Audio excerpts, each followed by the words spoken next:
Sindhi alphabet जे हवाले सां कुझु अखरनि जी निशानदेही करण जे लाइ मां कुझु तव्हांखे ॿुधाइणु चाहियां थो। हिकु दोस्त जी हैसियत सां मूंखे ॾुख थींदो आहे त असांजा केतिरा ई माण्हू आहिनि जेके लीको कढी वेही रहंदा आहिनि त बसि हीअ ॻाल्हि हीअं आहे, का चङी ॻाल्हि ॿुधण लाइ बि घणा तयारु न आहिनि। दुनिया सॼी सिखण जी आहे, इल्मु हासिलु करिणो आहे, पंहिंखे खे ख़बर अथई, इहा बि ॻाल्हि माण्हू खां विसरी वई आहे। हिन वक़्तु थोरो कुझु जेको ॼाणे थो उहो चवे थो कुल इल्मु मां आहियां, मां नंढड़ो तालिब इल्मु आहियां, मूंखे जिथां का शइ मिलंदी आहे, का ॼाण मिलंदी आहे त मां कोशिशि कंदो आहियां त उहा ॿियनि ताईं पहुचायां। ॿियनि दोस्तनि खे उहा ॼाण ॾियां त जीअं असांजी ॿोली जेका ॾींहों ॾींहुं वञे पई बिगड़जंदी, उन में बिगाड़ींदो पियो वञे त उनखे दुरुस्त उचारण सां, दुरुस्त लहजन सां या दुरुस्त अखरनि सां लिखियो वञे। असां सभिनी खे ख़बर आहे त सिंधी में 52 अखर आहिनि। 52 अखरनि खे 5 आवाज़ आहिनि। उन्हनि में झे झिरकी ऐं घे घोड़ो बि 2 अखर आहिनि जेके जंहिं सूधो 52 आहिनि। जॾहिं सिंधी ॿोली जी जोड़जक थिए पई त उन वक़्त में घे घोड़े लिखण लाइ गाफ़ ऐं हे खे, उहा हे जेका असां वटि सॼी हे जेके आवाज़ आहे इन खे अधु करे, यानी अधु हे चइबो आहे जेके उर्दू वारा चवंदा आहिनि दो चश्मी, उन अधु हे खे गाफ़ सां मिलाए घे घोड़ो ठाहियूं ऐं उन अधु हे खे जीम सां मिलाए जे झिरकी ठही। हाणे जे झिरकी लिखबी त हिन तरह लिखबी, पर हिन में हूअ हे वॾी ॾॾबी, ठीकु आहे। इहे घे घोड़ो लिखबो त उन में गाफ़ अधु हे वाव रे वाव। हाणे इहो जेको गाफ़ सां गॾु अधु हे मिलाए असां घे घोड़ो ठाहियोसीं ऐं जीम सां मिलाए जे झिरकी ठाहीसीं, इन हे खे को बि आवाज़ न आहे पंहिंजो। असांजा पुराणा प्राइमरी जा उस्ताद जॾहिं असांखे स्लेट ते या पटीअ ते अखर लिखाईंदा हुआ त उन वक़्त में असांखे सेखारींदा हुआ त बाबा घे घोड़ो हीअं लिखिबो आहे ऐं झे झिरकी हिन तरह लिखबी आहे। याने जेकॾहिं असांखे उहो अधु हे जेका दो चश्मी हे जेके चवंदा आहिनि उर्दू वारा, उहा जेकॾहिं असां ॿारनि खे नंढे लाइ लिखणु न ईंदी हुजे की उन खे छा कंदा त उन हूअ जेका हे आहे जंहिं हे खे आवाज़ आहे उनखे गाफ़ जे हेठां लिखाईंदा त जीअं असां उनखे हेठों हुजण जे करे घे घोड़ो पढ़ूं। अहिड़ी तरह जे झिरकी लिखणु हुते उनखे जीम जे हेठों ॾियारींदा त झिरकी थिए। हाणे जेकॾहिं असां इन हे खे हुन हे वॾी हे जेके जंहिंखे ख़ुदि आवाज़ आहे इहो आवाज़ ॾेई लिखंदासीं गाफ़ हे वाव रे वाव, त इहो घोड़ो न चइबो, छो त इन हे खे पाण खे हिकिड़ो आवाज़ आहे, उन करे इहो घोड़ो पढ़ी न सघिबो, इन करे न पढ़ी सघिबो त उहा फुल हे आहे, उन हे खे आवाज़ आहे, हुन हे खे आवाज़ न आहे, उन करे हीउ पढ़िबो गहोड़ो। गहोड़ो गहोड़ो लफ़्ज़ ई कोन्हे, उन करे घोड़ो लिखण लाइ ज़रूरी आहे त असां उनखे अधु हे उन में लॻायूं गाफ़ में। ईअं झिरकी लिखण लाइ बि असांखे अधु हे ॾियणी पवंदी जे हे खे आवाज़ न आहे। जेकॾहिं वॾी हे जे हे खे आवाज़ आहे उहा जीम सां मिलाए लिखबी त थींदो जहरकी। इहो हिकिड़ो उचारनि जो पंहिंजो हिकिड़ो आवाज़नि जो इल्मु आहे। तव्हां पुराणा रिसाला ॾिसो, तव्हां महिराण रिसालो ॾिसो सिंधी अदबी बोर्ड जो, तव्हां गुलफल ॾिसो, तव्हां सर्तियूं ॾिसो, तव्हां अदियूं ॾिसो, उन में बाक़ाइदे अंदरि अहिड़ी तरह अंतर जेकॾहिं जुमिला लिखियल आहिनि त जिते झे आहे त उते झे अधु हे लिखियलु आहे, जिते हे जो वॾो आवाज़ आहे उते हे फुल ॾिनी वई आहे। मिसाल तौरु हीउ ॾिसो तव्हां, हिन में सूर सहन था सिर मथे गभरू छा जेका हाणे सहन था हे खे जी त फुल आवाज़ आहे, उन करे वॾी हे ॾिनल आहे।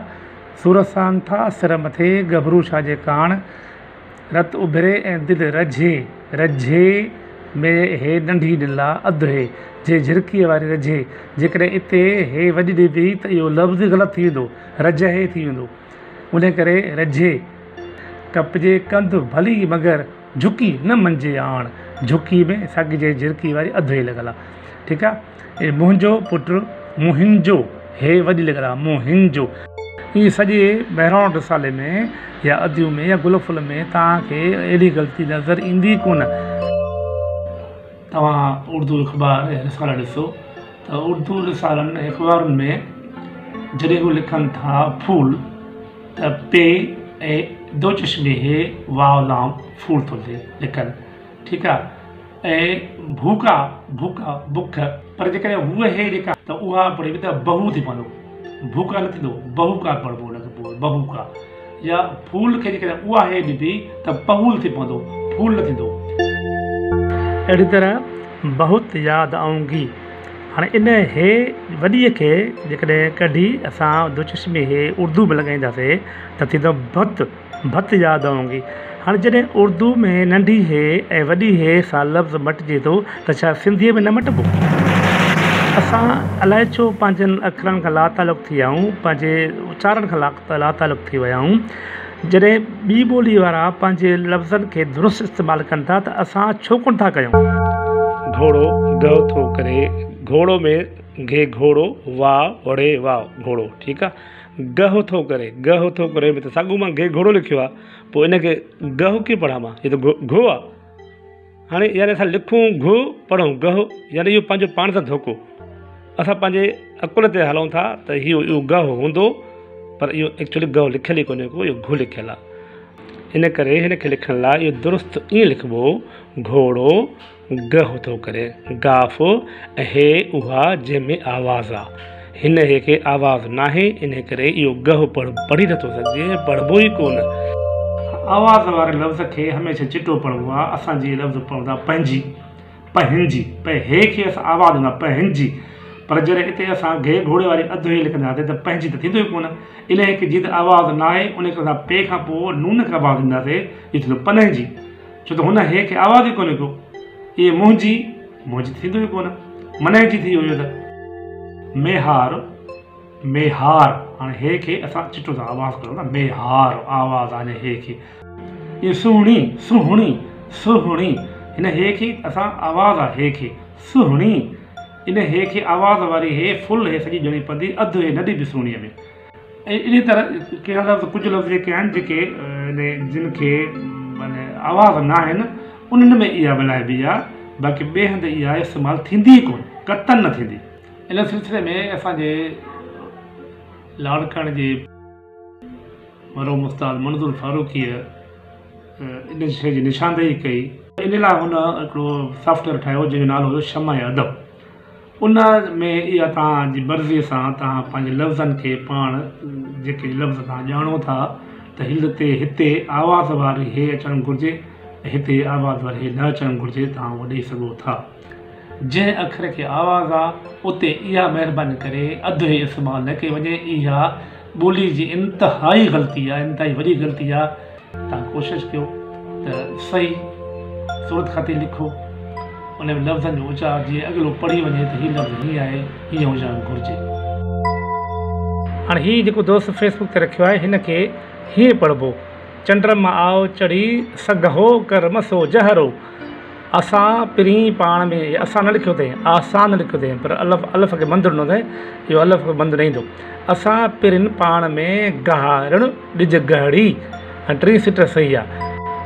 हिन में हिकु सिघो, ॿियो सोजरो, टियों घारणु, चोथों घड़ी, 4 लफ़्ज़ घे घोड़े वारा आहिनि, जंहिंमें सॼी हे लॻियल आहे जेका इंतिहाई ग़लति आहे।